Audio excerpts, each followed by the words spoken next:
Lancée le 12 août 2026, la troisième édition du festival Cohésion sociale, de la solidarité et du vivre ensemble poursuit son itinéraire, portant dans son sillage un message de paix, de fraternité et de responsabilité collective. Ce samedi 15 août, une délégation conjointe de culture au cœur du développement CACD ONG et du réseau des organisations non gouvernementales pour les objectifs de développement durable au Bénin Road est allée à la rencontre des populations, des dignitaires, des notables et des leaders d'opinion au sein de plusieurs forêts sacrées oraux. La forêt sacrée Ichoche Igbodefe à Baningbe dans l'arrondissement d'Ahoye, commune de Poubé, puis Issédé dans la commune d'Adjawere ont accueilli cette mission de sensibilisation.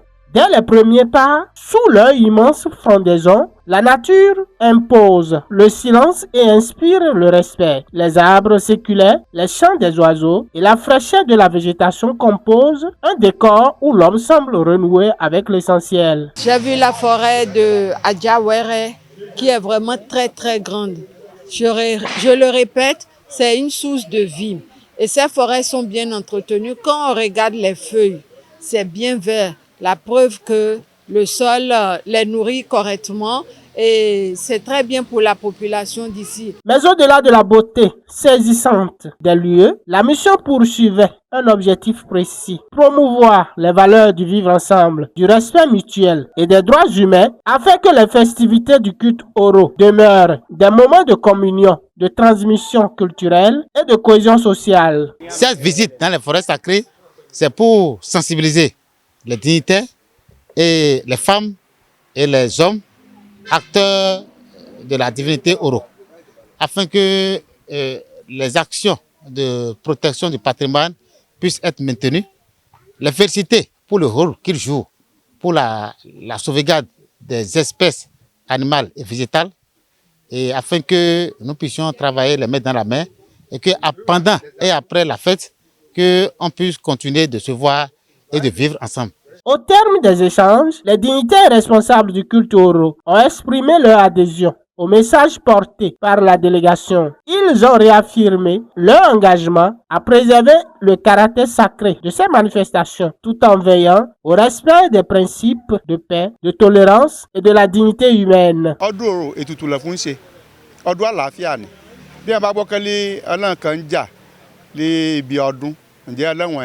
Wọn kò ṣe ọmọ ọlọ́dún alẹ́wọ̀n wọn wà ní ó là mọ́lọ́ kẹ́lẹ́ irú wa ògiri wa ní ẹ̀wọ̀ pé yá sọ yìí àwọn kan ti barúkọ ìṣẹ̀ṣe jẹ́ ṣùtú ọdún orò kẹ́lẹ́ ọdún orò wọ́n pànìyàn ni wọ́n gún alíhun ni òun fẹ́ gba bí n sọ fún gbogbo ọ̀hún gbọ́n lẹ́kọ̀ọ́ kẹ́lẹ́ nkàkọ́ jẹ́wọ́n ẹ̀ mọ́ òun nkàkọ́ jẹ́wọ́n ẹ̀ ọdún orò ń fa eré wọ̀lú ni bí ẹboyún bá dì kò bá lè bì bí wọn bá dé wájú ìtọ̀ ká bá ṣàdúrà ó dẹ̀ fún kó bí báwọn kan ṣe ìsàn ní ṣàdúrà ó dẹ̀ fún ẹ̀sẹ̀ náà kọ lọ surtout ọdún náà bá dé àwọn ìkẹ́ ló ti ẹyẹkẹ́yẹ yé ń ké ligbó tẹ́lẹ̀ gbogbo ẹ̀ ń di kánrin ni. Les responsables des organisations initiatrices ont salué cette disponibilité et ont exhorté les gardiens de la tradition à continuer d'inscrire leur action dans une dynamique où les valeurs culturelles s'harmonisent avec les exigences du vivre ensemble et de la protection des droits fondamentaux. Ils ont compris qu'il ne faut plus qu'il y ait des histoires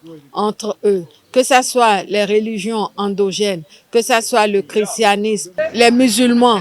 Je pense qu'il y a vraiment une cohésion actuellement, depuis quelques années en tout cas.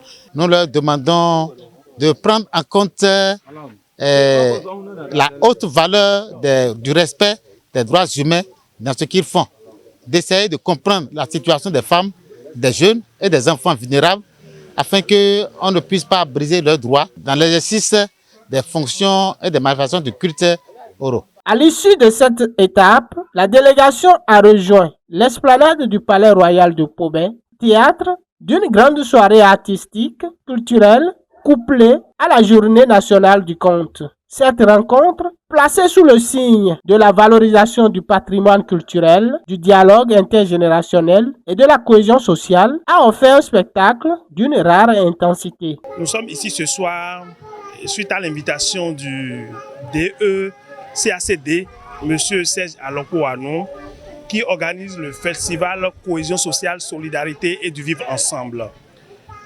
Chez nous, à Répac, nous formons les jeunes, nous formons les enfants, nous sommes dans la culture et l'art. Donc, on nous a invités à venir présenter nos tableaux ici ce soir.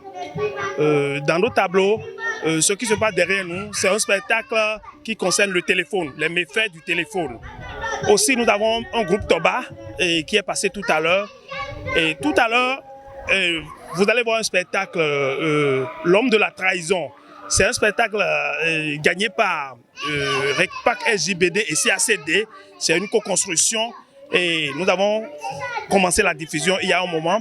Nous sommes en train de terminer la diffusion et vous allez voir la diffusion ici ce soir.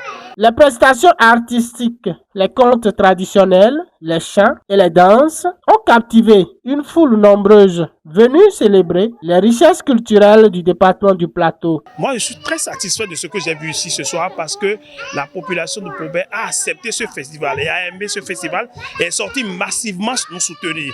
Et je voudrais remercier le roi qui nous a permis d'être devant le palais et d'organiser notre festival devant le palais. Et le show de ce soir est un véritable spectacle pour tous ceux qui sont venus voir. Ces gens d'initiative en prélude de la fête d'Oro nous appellent. Et ça nous dit que quoi qu'en soit notre obédience religieuse, nous devons être ensemble. Parce que je suis pasteur, je dois me foutre de ceux qui sont des adeptes du culte Oro. Mais je suis imam, donc non. Nous sommes appelés à rester ensemble. Le pasteur reste là où il est, l'imam reste à sa part et les adeptes du culte Oro aussi restent là où ils sont. Chacun reste dans sa droite ligne. Dans le silence majestueux des forêts sacrées, comme sous les lumières de la scène culturelle, chaque représentation invitait à la réflexion, exaltait les vertus de la solidarité et rappelait que la culture demeure l'un des plus puissants leviers pour bâtir une société apaisée. Que nous soyons chrétiens, musulmans ou adeptes du vaudou et de tout ce que je sais, nous sommes les mêmes. La période des manifestations de culte Oro ne doit pas être des périodes de guerre, de conflit et de division. Donc nous devons fêter. À partir de demain maintenant, par endroit, les femmes seront enfermées, mais elles seront quand même en train de se reposer. Elles seront en train de préparer pour les maris qui vont faire vivre la communauté. Mon message à l'endroit des adeptes du culte Oro pour cette fête est que la fête se passe dans une ambiance conviviale pour qu'il n'y ait pas d'incident majeur. Les zones ciblées où on a dit qu'il ne doit pas avoir de la fête, que les adjana, qu'ils puissent cadrer cette fête pour qu'il n'y ait pas de dérapage.